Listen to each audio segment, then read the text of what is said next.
People misunderstand all the time. They say, oh, you have to give them whatever they want. No, that's not what's happening here. It's that in order for us to heal the patient, we need the patient calm. So it's temporary. It's temporary.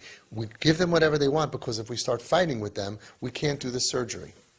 And it's a very intense surgery, and people on the outside are like, oh, you never say no. They need boundaries, and you're missing the whole point. We have a piece inside of their essence that broke.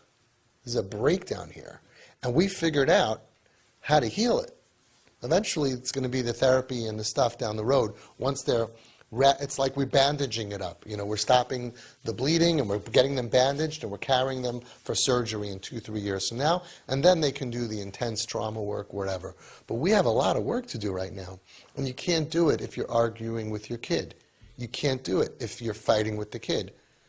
The thing about saying no and about not giving them what they want is you lose the big picture, and you don't even gain the short picture because you're going to lose the battle. By the time you're in stage 4, they're not going to not get a piercing because you say no. So you go ahead and you pierce it for them. And you not only didn't lose because you would have had the piercing anyway, but now there's a picture of him, my mommy pierced, my daddy's piercing me. And I feel, it's sad, but I feel once it's them, they feel accepted. Now, kids who feel accepted need less piercings. So other people are fighting over piercing number 2 and 3, and they're losing by the fight 2 and 3, 4, 5, 6, 7, 8, 9, 10. We lose 2 and 3.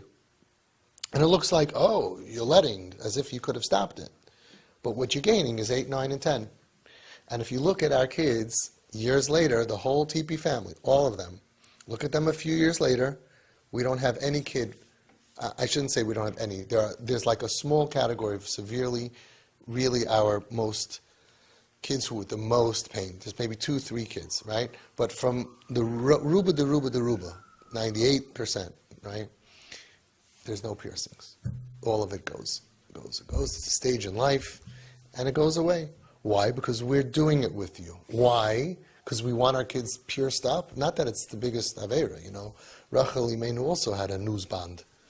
Right? It's not so bad. We had that, a boy, like an 8-year-old boy was in yeshiva, and the Rebbe said, Rucheli Maini got a newsband.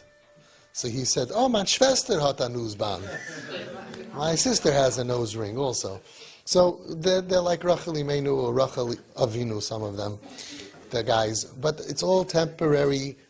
Kids in pain do that kind of stuff. It goes bye-bye when you support it. But that's what we're all about. It's not about, oh, we're letting them go. It's that if we're going to fight with them, we're going to lose the entire picture. I'd rather lose the battle and win the war. So that's the thing. We want to say, great, sure, fantastic. So that way we have access to do the CPR. The CPR part of TP is the part that the world doesn't see. But you know that you're doing it. Where you're really breathing life into a kid who feels lifeless. You're breathing hope into the kids who feel hopeless. And nobody's doing that like you.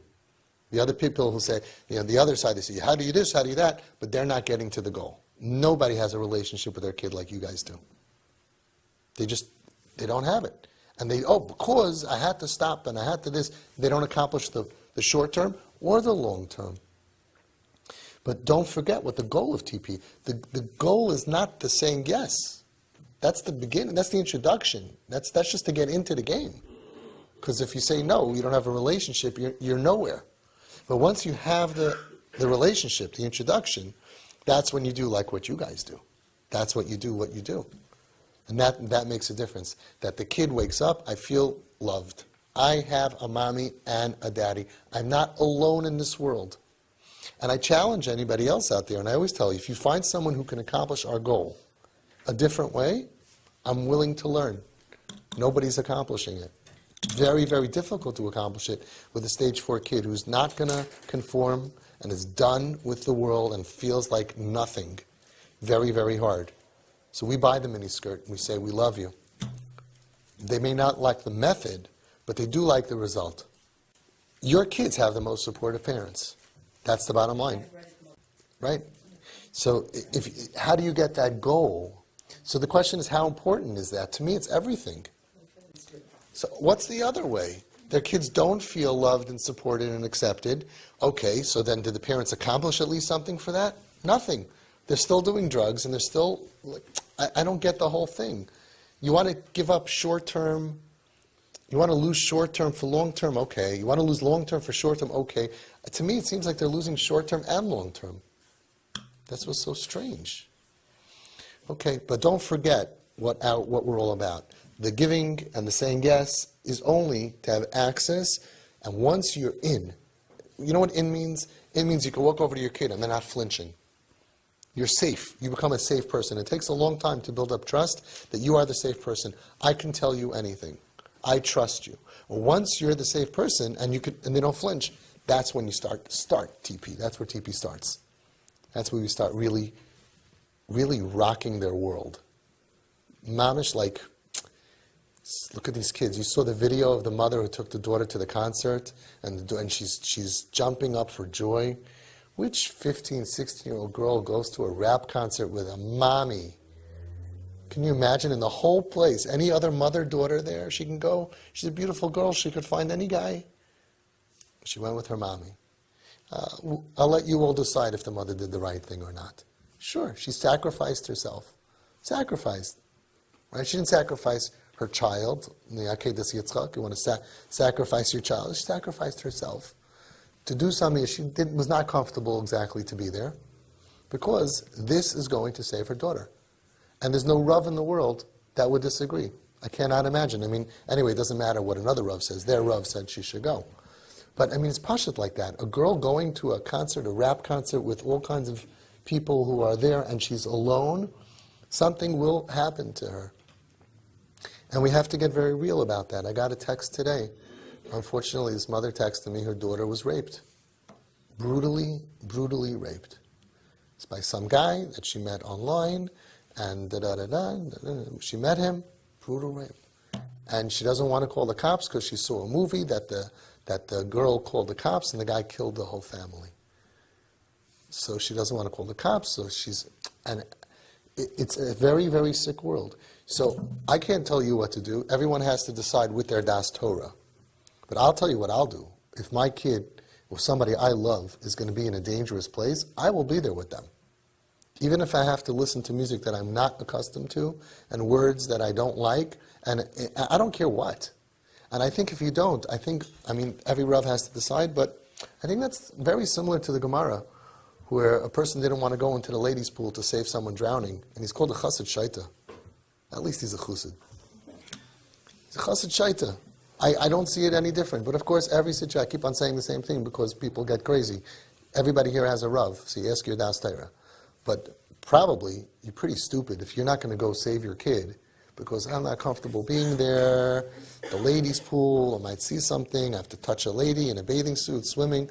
Chassid Shaita. We're talking about Mamish Pikuach Nefesh. And by the way, it's not just if they go to a rap concert without you. They go to a movie. There was one Rav that spoke to me, said, I'm not comfortable the father should take his daughter to a movie. I said, okay, let's talk about it. She's going to a movie. Who does she normally go with? Her friends, girls and boys, all from Kippelach, right? Who's paying for her movie? Some guy. She's getting a freebie or she's going to have to pay back? She's going to have to pay back. So she's going to go out, leave the house, let's say Matzah Shabbos at 8 o'clock. She's going to come back at 4 o'clock in the morning. In the middle is going to be pizza and hanging out on the street and all kinds of efkeris and all kinds of stuff, girls and boys. She's going to have a guy who's going to, put his arm around her at the movie theater and, he treated her and, right? Or Tati is going to take her to a movie and go out for pizza afterwards and come home. Which one do you think is better for her? So he said, you're right. He said, you're right. If you can get the girl to agree and want to choose her father, Chassidish father happens to be in that case, to go to a movie instead of friends, then you're right. She's way, you can't even compare. So the father is going to sacrifice, Akeda's father, sacrifice himself. He wants to go to a shir and learn and be very holy to save his daughter from being in.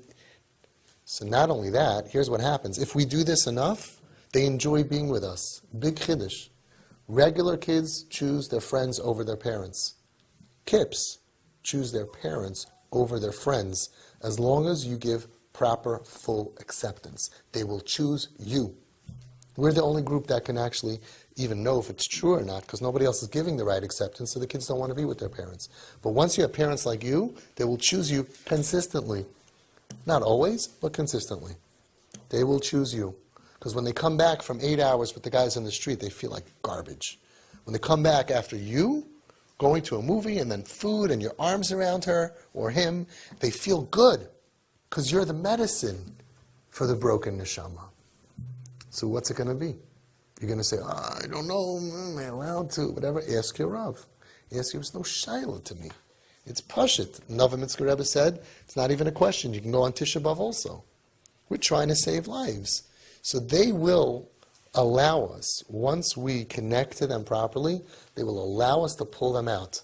We just have to show up. So based on your question, you're there. I could see where your head is, where your focus is. We have the greatest questions in this group. Mamish, like, what more can I do for my kid that they should feel loved, supported, accepted, beloved to us, that we really love you, and it's gavaldik. And I think the proof is in the pudding. But as Hashem, we should all have those Yeshuas.